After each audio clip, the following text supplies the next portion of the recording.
We are at a historic moment of transition where sweeping transformations are reshaping the global social, political, economic, and security landscape.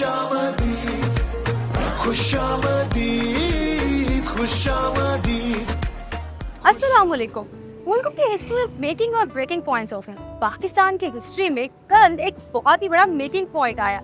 जी हाँ, जब STO का इजलास इस्लामाबाद में हो रहा था, बहुत से अच्छे आउटकम सामने आए। लेकिन आपको बताते हैं कि एसटीओ एक्चुअली है क्या। शंघाई कोऑपरेशन ऑर्गेनाइजेशन जो कि 1996 में बनी थी और तब उसमें 5 ममालिक शामिल थे, लेकिन अब तकरीबन 9 ममालिक इसका हिस्सा है, जिनमें Pakistan, China, Iran, India, Uzbekistan, Tajikistan, Kyrgyzstan, Kazakhstan और रशिया भी शामिल है। इन तमाम मुल्कों के सरबराहान पाकिस्तान में कल मौजूद थे और बहुत सारे एमओयू साइन हुए, बहुत सारे इकोनॉमिक डेवलपमेंट और इंफ्रास्ट्रक्चर और इन्वेस्टमेंट की बातें हुई। एक्सपर्ट्स का तो ये कहना है कि एसटीओ वो वाहिद पावरफुल प्लेटफॉर्म है जिसका पाकिस्तान इस वक्त हिस्सा है।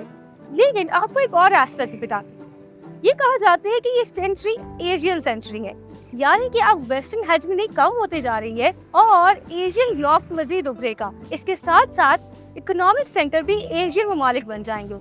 चाइना की ग्रोथ तो हमने देख ली है और उसके सीपेक में इन्वेस्टमेंट भी हमारे सामने है। सीपेक में रिपोर्ट्स के मुताबिक अब तक $62 बिलियन की इन्वेस्टमेंट हुई है, जबकि ये भी कहा जा रहा है कि सिर्फ पिछले साल ही जो सेंट्रल एशिया में ममालिक जो कि मिनरल्स, ऑयल और एनर्जी रिसोर्सेज में रिच है, उनके साथ पाकिस्तान की 15% ट्रेड बढ़ गया। So good times are ahead of Pakistan. 43% population in तमाम 9 ममालिक का हिस्सा है, जबकि 24% जीडीपी भी इन्हीं के पास है। इसका मतलब ये है कि पाकिस्तान जब इनका पार्ट बनेगा और इनके साथ ट्रेड करेगा तो हमारे लिए तकरीबन 3 बिलियन पॉपुलेशन का एक गेटवे खुल जाएगा, एक मार्केट बन जाएगी। आइए आज बात करते हैं लोगों से और जानने की कोशिश करते हैं कि वो इस इन्वेस्टमेंट और इस अपॉर्चुनिटी को कैसे देख रहे हैं। वो ये समझते हैं कि ये एक बहुत ही अच्छा प्रॉमिसिंग स्टार्ट है या वो इसके बारे में स्केप्टिकल है। तो आप क्रिकेट फैन हैं? जी बिल्कुल। ओके, सो अभी एसटीओ का इजलास हुआ है और जयशंकर आए हुए थे पाकिस्तान, उन्होंने एक तरह से ग्रीन सिग्नल दिया है टुवर्ड्स क्रिकेट। हो सकता है चैंपियंस ट्रॉफी हो जाए पाकिस्तान में और इंडियन टीम आए। तो आपको ये सारी डेवलपमेंट कैसे लग रही है एसटीओ के कॉन्टेक्स्ट में? आई थिंक अगर एससीओ की जहाँ तक बात की जाए ना, तो एससीओ का कॉन्टेक्स्ट थोड़ा डिफरेंट है, क्योंकि एससीओ का मकसद था कि आप एक फॉरवर्ड ब्लॉक बनाओ इकोनॉमिकली वेस्ट को काउंटर करने के लिए।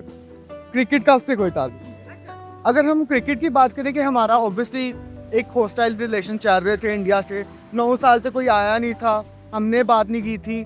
2018 में आई गेस 16 में सॉरी सार्क समिट भी मतलब कि कैंसिल हो गई थी। तो कहने की बात यह है कि इस सिचुएशन में सारी कि 9 साल से कुछ हो नहीं पा रहा था दोनों मुल्कों के दरमियान, अब वो एक बर्फ़ पिघल गई है, ठीक है। तो बेसिकली आइस ब्रेकिंग तो हो गया। अब होपफुली चैंपियंस ट्रॉफी जो है वो हो सकता है इंडिया आ जाए। I think exhibitionally it's a good event and it's an achievement. यानी कि पाकिस्तान की अचीवमेंट है कि इतने कंट्रीज के वज़ीर आज़म आ गए हमारे पास, और जो एक परसेप्शन क्रिएट किया था कुछ लोगों ने कि पाकिस्तान को आइसोलेट कर देंगे, वो नहीं हो पाया। लेकिन अगर हम बात करेंगे इस समिट के हवाले से कि समिट के कुछ मकासद हैं, लाइक एक फॉरवर्ड ब्लॉक बनाना। अब चीज़ यह है कि आपने फॉरवर्ड ब्लॉक बनाना वेस्ट के गैस, और हम अपनी एक पाइपलाइन तक नहीं मंजूर करवा सकते जो वेस्ट ने हम पे पाबंदियाँ लगाई हैं। तो 24 साल हो गए समिट को बने हुए, तो अभी तक यानी कि हम क्या अचीव कर पाए। लेकिन पाकिस्तान तो अभी 2017 में आया है ना इसमें, तो आपको लगता है कि आहिस्ता आहिस्ता we are going towards the right direction? Maybe, लेकिन ऑब्वियसली हमें कलेक्टिवली रीजनल को लेकर जाना पड़ेगा। कलेक्टिव ही रहेंगे तो ही कुछ हो पाएगा।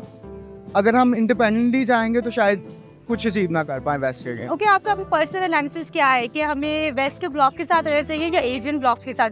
ऑब्वियसली आप अपने नेबर्स चेंज नहीं कर सकते, आप अपने फ्रेंड्स चेंज कर सकते हो, बट आप अपने नेबर्स चेंज नहीं कर सकते।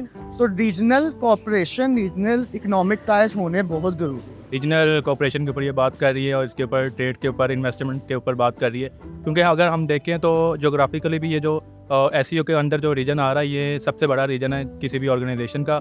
और जो oil and oil and gas reserve इनके पास, जैसे कि ईरान है, रशिया है, चाइना है, तो इनके पास बहुत से ये ज़खायर हैं जिससे जो मेंबर ममालिक हैं वो इनसे फ़ायदा उठा सकते हैं, जिसकी वजह से वो अपनी ट्रेड को और फिर रीजनल जो कनेक्टिविटी की हम बात करते हैं कि जिस तरह से पाकिस्तान को सेंट्रल एशिया के साथ कनेक्ट करने की बात करते हैं, तो ये एससीओ के थ्रू, जैसे कि अफगानिस्तान भी इसका एक ऑब्जर्वर स्टेट है, तो इससे हम फ़ायदा उठाकर अपने आप को सेंट्रल एशियन स्टेट के साथ कनेक्ट कर सकते हैं, जहाँ पर वो कज़ाकिस्तान और किर्गिज़स्तान बाकी भी एससीओ के मेंबर ममालिक हैं, और ऊपर अगर आप रशिया के साथ जाना चाहें तो उधर से भी कनेक्शन हो सकता है। तो ये बहुत अच्छा एक खुशाइन था कि पाकिस्तान ने इसको होस्ट किया और सारे ममालिक के हेड्स आए हैं, इंडिया का फॉरेन मिनिस्टर आया था, तो एक अच्छा एक इमेज गया पाकिस्तान। आपको लगता है कि इससे एक तरह से आइस ब्रेक हुई है और शायद आगे इंडिया के प्राइम मिनिस्टर भी आना चाहें, क्योंकि अभी तो एक बहुत कॉन्वर्सेशन थी कि वो आएंगे या नहीं, लेकिन अब थोड़ी हालात बेहतर हो रहे हैं। जी बिल्कुल, मैं इंडियन जर्नलिस्ट को भी देख रहा था, वो भी इसको एक अच्छा इमेज के तौर पर दिखा रहे थे अपने इंडियन मीडिया को, कि जो अभी जयशंकर की मुलाकात हुई और जिस तरह से पाकिस्तान ने उसको रिसीव किया, तो ये एक खुशाइन बात है कि इसके बाद पाकिस्तान और इंडिया के जो ताल्लुकात हैं वो बेहतर हो सकते हैं, और आने वाले वक्त में ये जो आइस ब्रेक की आपने बात की तो वो बिल्कुल अच्छा होगा पाकिस्तान के लिए, क्योंकि एक मल्टीलैटरल ऑर्गेनाइजेशन इसके अंदर टेररिज्म पर भी बात करते हैं, तो इंडिया भी यही चाहता है कि टेररिज्म को कंट्रोल किया जाए, और पाकिस्तान भी इस मसले से को काफ़ी देर से देख रहा है, तो दोनों के जो इंटरेस्ट है वो मैच कर देंगे। अगर तो आप सिर्फ एससीयू के हिसाब से बात करें, सीपैक से रिलेट करें, तो एक पॉजिटिव इम्पैक्ट है जो हम देख रहे हैं फाइनेंशियली इस वक्त इस पूरे रीजन को ज़रूरत है इस तरह के समिट में, कुछ इस तरह के प्रोजेक्ट्स के लिए, ठीक है। और यहाँ पे हमें रीजनल कोऑपरेशन, रीजन हार्मनी के लिए ये सब चीज़ें बहुत ज़रूरी हैं। बड़े प्रोजेक्ट्स होते रहते हैं, आपस में मुल्क चलते रहते हैं, लेकिन कुछ चीज़ें जो होती हैं ना वहाँ की पॉपुलेशन के लिए बहुत ज़रूरी होती हैं, तो ये सब चीज़ें यहाँ के लोगों का इंफ्रास्ट्रक्चर तो बेहतर करेंगी और बहुत बेहतर करेंगी, लेकिन यहाँ के लोगों के लिए जॉब्स क्रिएट होंगी और हम लोग ग्लोबलाइजेशन में चले जाएंगे। अभी बिजनेस देखें तो इस रीजन का बिल्कुल फ्लॉप है। हमें एशियन ब्लॉक में जितने भी कंट्रीज आते हैं उनको साथ रखकर तो आगे मूव करना है, ताकि जो यहाँ पर हमें कमी नज़र आती है वो चीज़ें बेहतर हो जाए, इकॉनमी हमारी बेहतर हो, सोशल रिलेशनशिप्स बेहतर हों हमारे।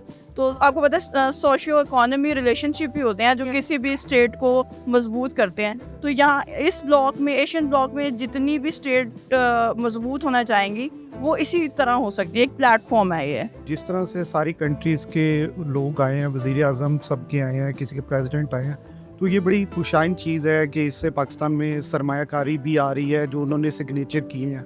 ख़ासकर मैं बात करूँ ये इंडिया की, जो हमारे आपस के ताल्लुकात थे वो काफ़ी ख़राब थे, लेकिन उनकी तरफ से ये पॉजिटिव चीज़ आई है कि वो भी आए हैं और इन फ्यूचर उनके साथ भी तजारती ताल्लुकात बनेंगे, तो ये चीज़ बड़ी पॉजिटिव हो। अरे सर, आपको लगता है कि जो रैट्स यानी रीजनल एंटी टेररिज्म उन्होंने कुछ फ्रेमवर्क बनाया हुआ है, उसका पाकिस्तान पे क्या असर होगा?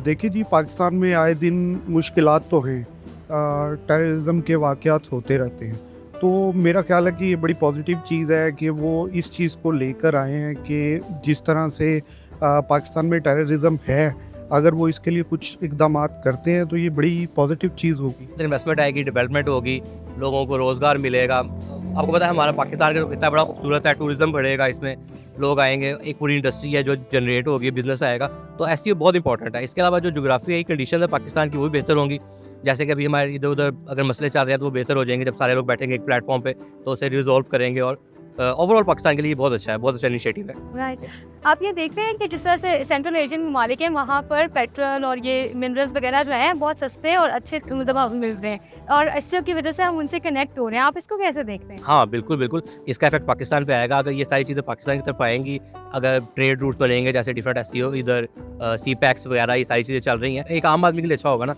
मतलब कि अगर मैं अगर पेट्रोल सस्ता क्यों नहीं लूँगा, तो ये बड़ा इंपॉर्टेंट है। ये छोटा सा इनिशिएटिव है लेकिन ये बहुत इंपॉर्टेंट है, आने वाले वक्त में पाकिस्तान के लिए बहुत अच्छा है। अगर अल्लाह करे कि ये कामयाब रहे और सारी चीज़ें सीधा रहे तो ये बहुत गुड है। आज आपका एनालिसिस क्या है कि हमें वेस्टर्न ब्लॉक की तरफ जाना चाहिए या एशियन के ब्लॉक की तरफ ज़्यादा तवज्जो देनी चाहिए?